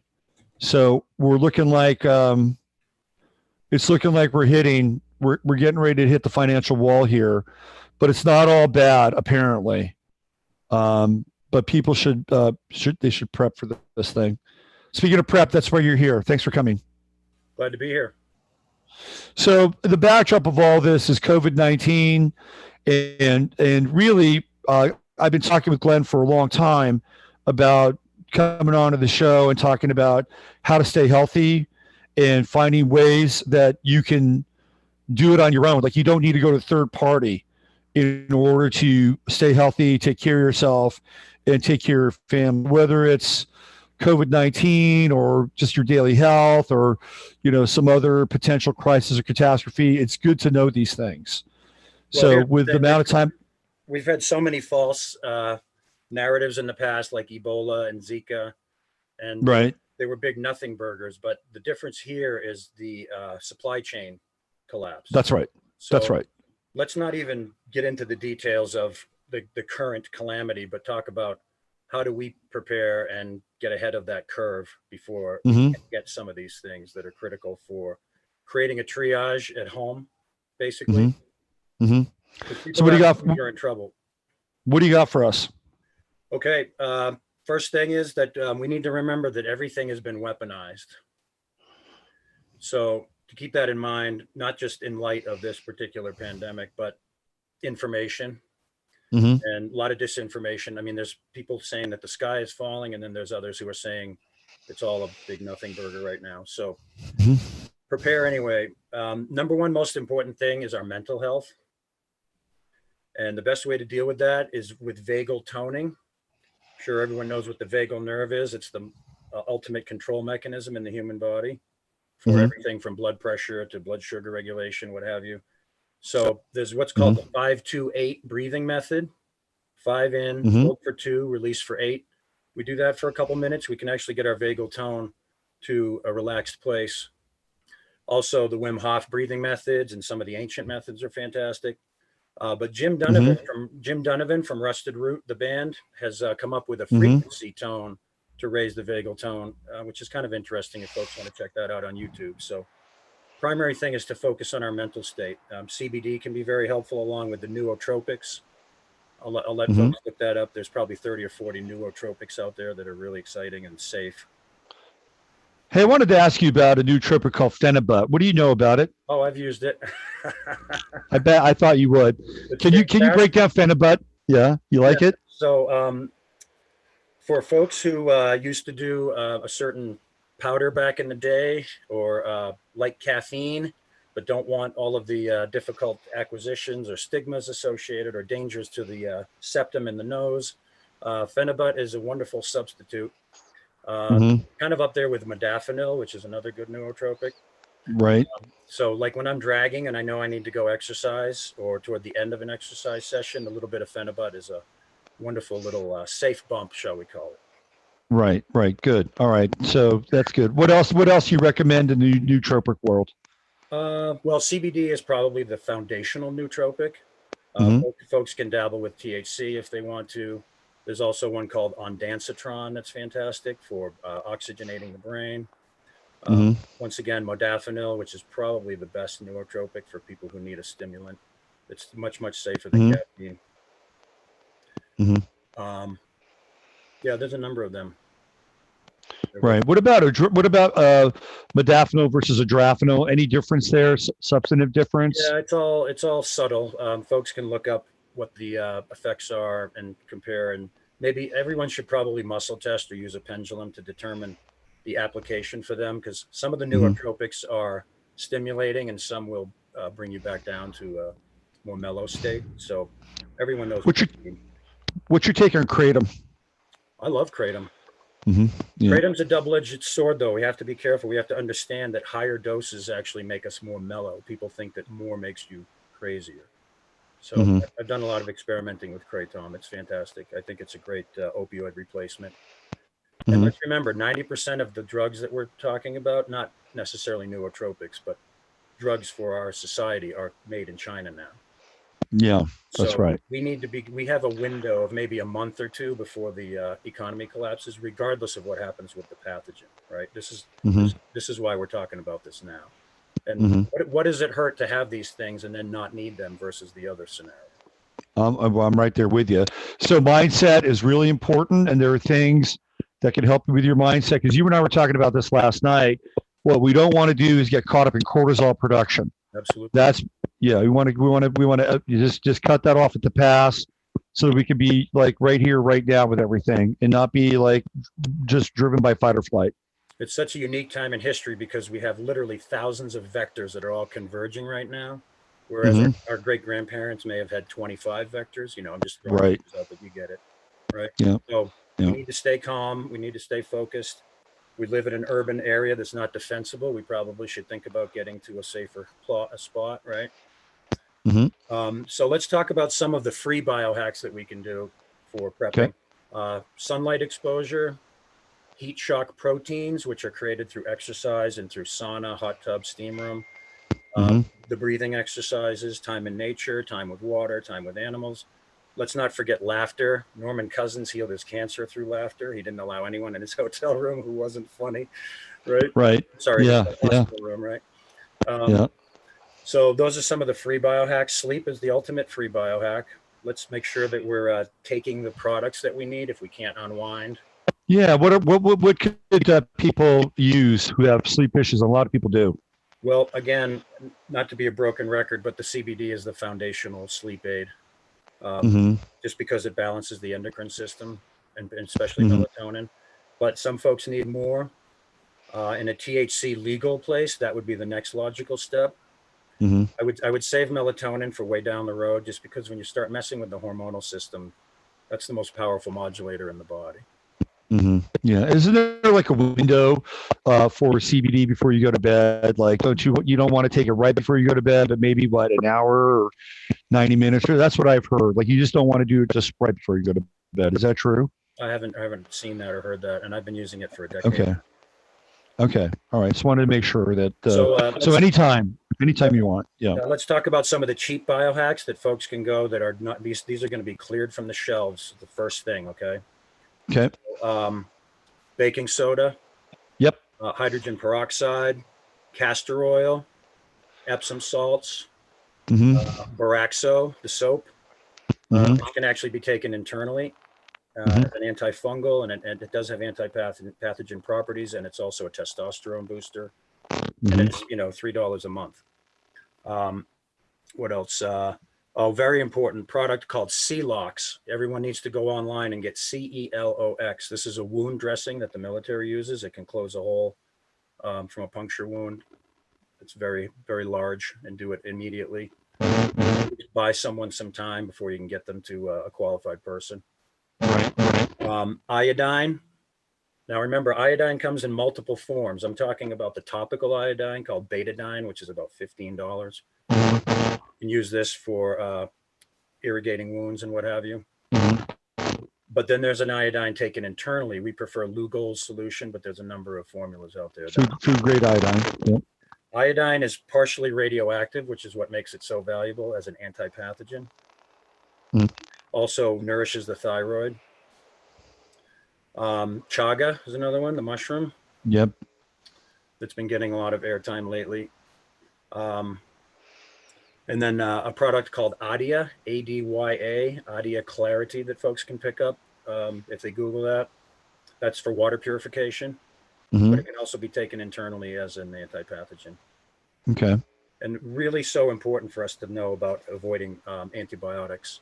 I've been at this for 35 years, and I've seen antibiotics save lives. They saved my life, but it's the absolute last resort because of the DNA and the gut damage that occurs. You can spend the rest of your life trying to overcome your course of antibiotics. So let's get real and get practical and understand that silver was the go-to antibiotic for 2,000 years before big pharma and big oil took over and created this. So to that end, colloidal silver, you would also add that to the list, correct? Right, but let's remember the size of the molecule is very important. So the colloidal silver that you would get at a Whole Foods or a market like that is good, but it's not ideal. So getting into more of the high-end type of prepping things, we would look at nanoxide, which is on energymedfit.com, which is created by the Germans in the 1930s as an antibiotic replacement because it's not limited to bacteria. That's the problem with antibiotics. They only work on bacteria. This current calamity is a virus, and so why would you take an antibiotic? Right. The antivirals are poor as well. So nanoxide, a lesser expensive product on the website called Silver Solutions. Carbon 60 actually has very protective properties for the immune system. A product called ImmuRegen, IMUREGEN on the website from 1955 from Czechoslovakia. Very powerful track record at the DNA level, changing that. And then a PEMF device, if folks have the resources. I mean, we've healed sprained ankles in 3 minutes. I'm sorry, 3 hours with a PEMF machine. Sore backs, colds, flus, what have you, can stimulate the immune system. So also ozone therapy. Kind of difficult to get in the home, but there are units that can be used like at foreverozone.com, places like that. to not just to clean the house, but to allow us to breathe in ozone, and ozone by its nature is anti-pathogen. Good. Okay.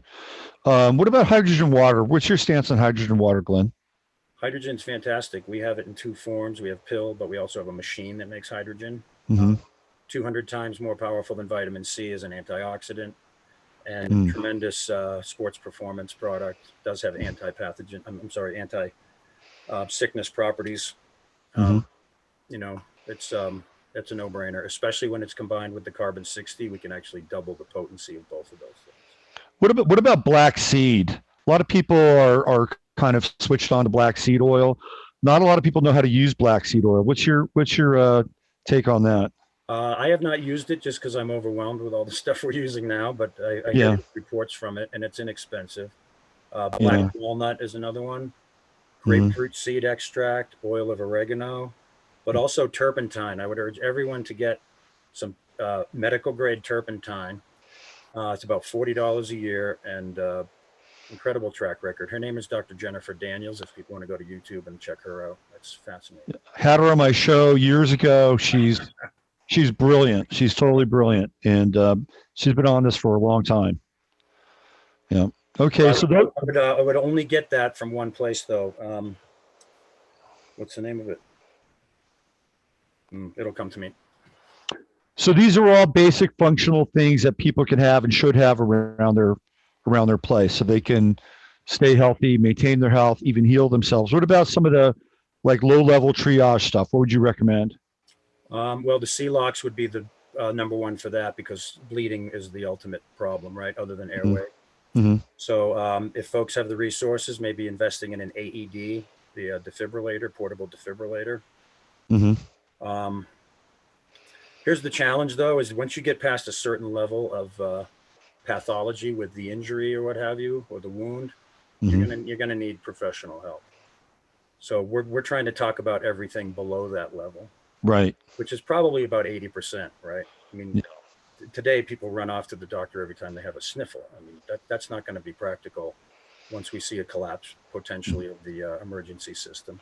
And do you think doctors are going to go to the ER once they get sick? They're going to be concerned with their families. Same with the police and same with the firemen. We have to get really, really independent right now and form neighborhood groups, you know, so we can cooperate with each other. So not everyone has to buy all of this stuff, right? What if everyone pitched in the neighborhood and bought a PEMF machine, right? Yeah, absolutely. That's a great idea. I was gonna bring it up. This is a lot of people can look at this theoretical crisis, whatever it is, and if it even becomes a crisis, right? I mean, we have to be prepared on some level, but it offers us an opportunity to really move into spiritual sovereignty. And what Glenn was talking about, what Rob was talking about, what I talk about on a daily basis, this can be an incredibly empowering time, and not one that's driven by fear. This is where we can bring it all home and bring it all in. Well put. Absolutely. And I think our hearts all remember, those of us who are old enough, we remember what freedom and neighborliness feels like. And we can feel it slipping away like water through our fingers. And I remember a mentor telling me decades ago, you will remember community the easy way or the hard way. So I think that we may be headed for community the hard way, but we're going to weather this storm. This will pass. What's going to be more difficult are the economic influences like you've been speaking about. So then we have maybe a 2-month window, like I said, to get some of these things, or they are not going to be available because of where they come from. That's why this is urgent. Absolutely. And if you don't understand the power that China has accrued by creating the vast majority of the drugs that people take and at times even need, it's very hard to grasp. But it's a very big story here, and one that ultimately, hopefully, will get us to think about how we can start to bring some of this stuff back home and do it for ourselves in this country, because we've given the store away. It's all been given away. Absolutely. And for us to ramp up, we do have the capability with 3D printing and all these brilliant 15 to 30-year-old software geniuses, right? Absolutely. Just like the Manhattan Project, or just like ramping up World War II. We can do that. But I agree. It's going to be a terrible window that people need to prepare for, and even the elites aren't going to be leaving their house. Okay. Yeah. Well, Glenn, I mean, I think a lot of people would say, "Oh my God, this is doom and gloom, and you're promoting fear porn." And I'm sure we're going to go to his website and buy, his supplements.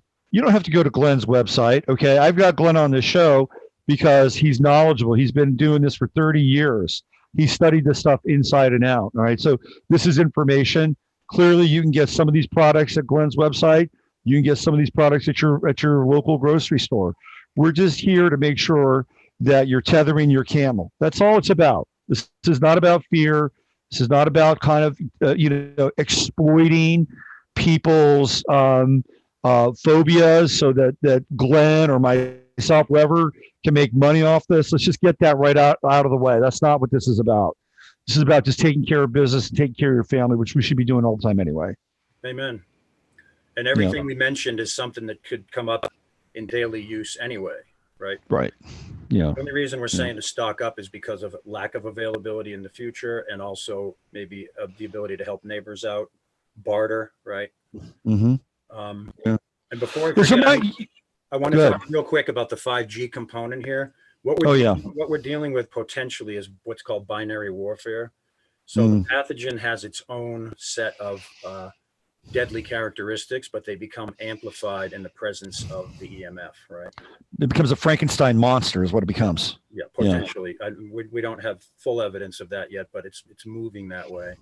And also now they're pushing this vaccine. They just came out yesterday talking about it. So the whole thing could be a sham, and to sell vaccines and to make vaccines mandatory, which is caveat emptor with the vaccines. Well, I mean, look at their track record. There are vaccines that work. Okay. I do know people who have spent their own money to create a cancer vaccine that worked, but it got shelved by the FDA. So I don't throw the baby out with the bathwater. It's just very important that this vaccine ain't going to work. That much is clear. So the track record is terrible. Let's be honest about that. Yeah. But anybody knows history knows that. Hey, really quick on the vaccine thing.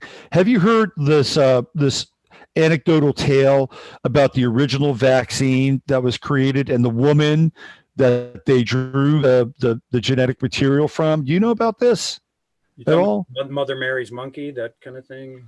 Yeah. Do you know? Apparently, the original vaccine, the woman that they drew some of this material from was certifiably insane.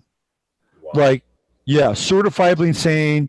And I think I'm a little fuzzy on this other detail, but it had something to do with her kid, that she either aborted her kid. I mean, this kind of blueprint, right? This mother vaccine was based on this woman who is completely out to lunch. And so that's what they've been propagating from the very first vaccine that they brought onto the market to deal with MMR and stuff like that.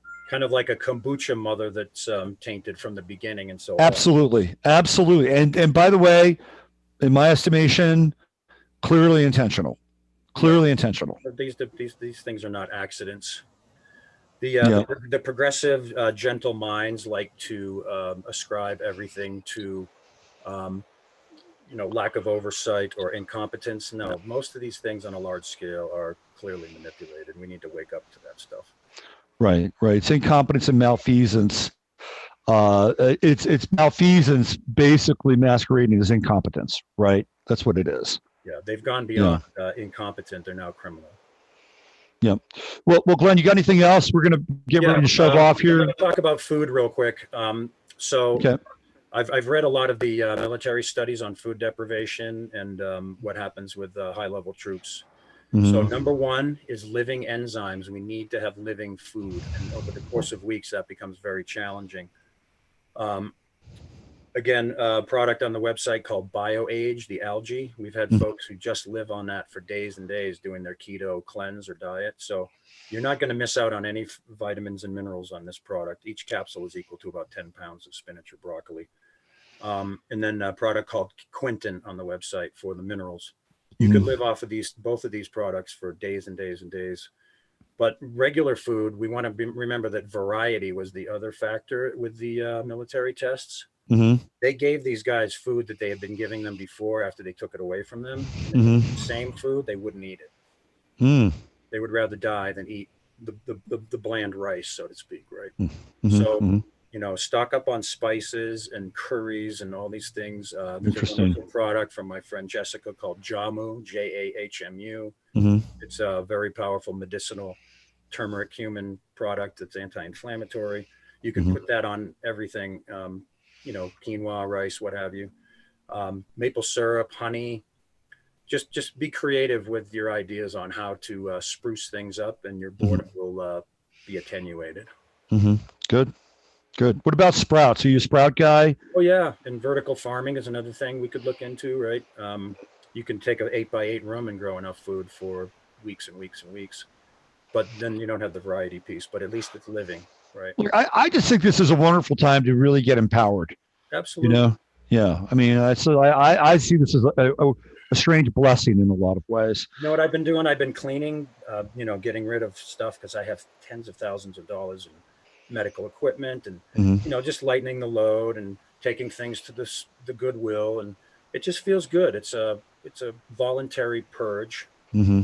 and it's a wake up call for a lot of us. And you know what? If this thing blows over, now we're in a better place, Exactly. right? From a feng shui standpoint, right? Mm-hmm. Yeah. Um, But if it doesn't blow over, then we're going to make it. Yeah. But the unprepared will not. Right. And the other thing that really became very clear for me over the last couple of years is physical fitness and staying fit, and even finding ways in your own home. Like if you go to a gym, you may have to kind of rethink that a little bit. I mean, it's even not bad to have an alternative in case you don't make it to the gym one night and you say, shit, I'd really like to work out. Mm-hmm. So that's also, I think, a really important factor here, and being able to stay fit and kind of energized throughout this whole thing. Very important. For sure. And there's easy ways to do that at home. You know, just Yeah. pull up YouTube with a foam roller or an exercise ball, do some yoga. Mm-hmm. Yeah. Pull up Ito Portal, you know. Yeah. Get yourself a Push-ups. trampoline, right? Yeah. Yeah. Absolutely. Well, Glenn, this has been great, and thanks for coming on. And you and I talked about bringing you on, on a semi-regular basis. You can share some of the kind of real interest throughs that you're always running across in the healing world. This is just kind of what you can do now, but there's a whole other kind of treasure trove of knowledge that Glenn sets on that we want to be able to tap into. So maybe we see you back here in a few weeks. What do you think, man? That'd be great. There's new stuff on my porch every week. Okay. Hey, Streeter, check this out. So we're still evaluating some of it, but yeah, it's exciting. And they can. Where can they find you? Let's give them the website. Okay, energymedfit.com. Okay, energymedfit.com. Well, thanks for coming on, Glenn. I really appreciate it. Thanks, Robert. Great to be with you. And I know you'll take care of yourself. I don't really have to remind you, but I'll do anyway. Take care of yourself. Bye-bye. Bye, Glenn. All right, that was Glenn Streeter, all the way from Colorado, giving us some tips on what you can do in order to make sure that your medicine cabinet, medicine chest is filled with the right things so that you can take care of yourself, regardless of any, oncoming plague or any the onset of global doom and panic. It's good to have this stuff anyway. And when you do have it and something does hit, well, you're going to thank yourself. Okay. And speaking of thanks, I want to thank Castaldo for joining us in the first hour. And thanks, Chatlandia. I haven't spent a lot of time with you guys today. Just been focusing on the guests and Jasper's tale. But let me see what we have here in Chatlandia. We got thanks, Glenn. Yep, I use Lute's in the glass bottle. I guess that's the iodine stuff. What else do we have? Good to lighten the load regardless. Yes. Absolutely. Good. What else do we have? Human push use a spray. It has all cells. But you guys, the thing I love about Chatlandia is that you guys have your own kind of dialogue going on while the show's going on, but it's always in sync with the show. It's a beautiful thing. All right, I'll be back on Sunday night with Sunday Night Astro Live. If you like the programming, if you like this, and I've got a big announcement that I'm going to make shortly about the Friday show, and some format changes slightly coming to the Friday show. And what you're going to get is you're going to get high quality guests every Friday now. Next week, I believe it's going to be the Crimmies on Friday. After that, it's going to be Alex Kazemi, and he's going to be talking about his book, Pop Magic, with a ICK. And then there's a whole new wave of guests coming to the show. It's going to be really interesting, really exciting. And look, you don't have to go anywhere. Like if you have to stay home, you'll get this. All right. And you'll get the best cutting edge, useful, interesting material from some of the best humans that'll cross your screen. So if you want to subscribe to the show, help keep it going, you can go to robertphoenix.com. There's a window there, subscribe. You get some goodies when you do subscribe. The other thing too, of course, I am an astrologer and I do readings, and they're still very useful and very helpful. Our lives are happening. Our lives are going on. We'll, a lot of us will continue to have jobs, and this is not the end of the world, folks. But there's also a spiritual element to astrology, which transcends our relationships. It transcends our vocations. It transcends a lot of things, and it gets down to really the core of who we are. Astrology can be very helpful to that end as well. So for this weekend, I'm going to have a Mercury retrograde special. I'm going to go all the way back to my 2012 pricing, which was $144 for a session. I normally charge $177 for a session. That's a $33 discount just for this weekend. So if you want to take advantage, get a reading, that'll be a good one. That'll be and I'll have a link up on my website where if you want to go grab that, you can do that. It's just going to be for this weekend though. So from tonight, Friday night until Sunday night. That's it. I'm out of here. Thank you very much. You know the drill. Glenn Streeter, thanks. Ross Castaldo, thanks. Use your head and discern what's real.